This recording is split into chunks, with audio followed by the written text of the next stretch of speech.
ایک شخص نے خواب میں دیکھا کہ وہ کسی جنگل میں چلا جاتا ہے۔ اس نے دیکھا کہ میرے پیچھے ایک شیر آ رہا ہے۔ یہ بھاگا، جب تھک گیا تو دیکھا کہ آگے ایک بڑا گہرا گڑھا ہے۔ اس نے جان بچانے کے لیے گڑھے میں کودنا چاہا، مگر گڑھے کے اندر جھانکا تو اس میں ایک اژدہا منہ کھولے بیٹھا تھا۔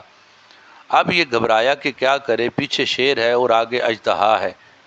اچانک اسے ایک درخت کی ٹہنی نظر آئی۔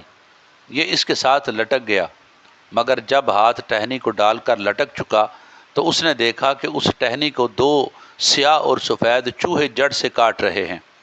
اب تو یہ بہت ڈرا کہ تھوڑی دیر میں یہ ٹہنی کٹ جائے گی اور میں گر جاؤں گا اور شیر اور اژدہا کا لقمہ بن جاؤں گا۔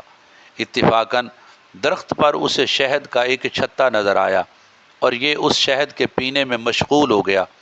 نہ شیر کا خیال رہا، نہ اژدہا کا، اور نہ چوہوں کا ڈر۔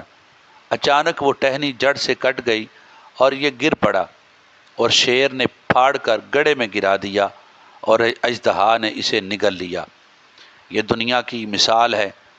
جنگل سے مراد دنیا ہے، شیر سے مراد موت ہے جو پیچھے پڑی ہے، اور گڑھا قبر ہے جو آگے ہے، اور اژدہا برے اعمال ہیں جو قبر میں ڈسیں گے، اور دو چوہے سفید اور سیاہ یہ دن اور رات ہیں، اور درخت عمر ہے جسے وہ کاٹ رہے ہیں، اور شہد کا چھتا دنیا کی فانی لذات ہیں جن میں مشغول ہو کر انسان موت، قبر اور سزائے اعمال بد سے غافل ہو جاتا ہے۔ پھر اچانک موت آ جاتی ہے اور بجز ندامت اور حسرت کے کچھ حاصل نہیں ہوتا۔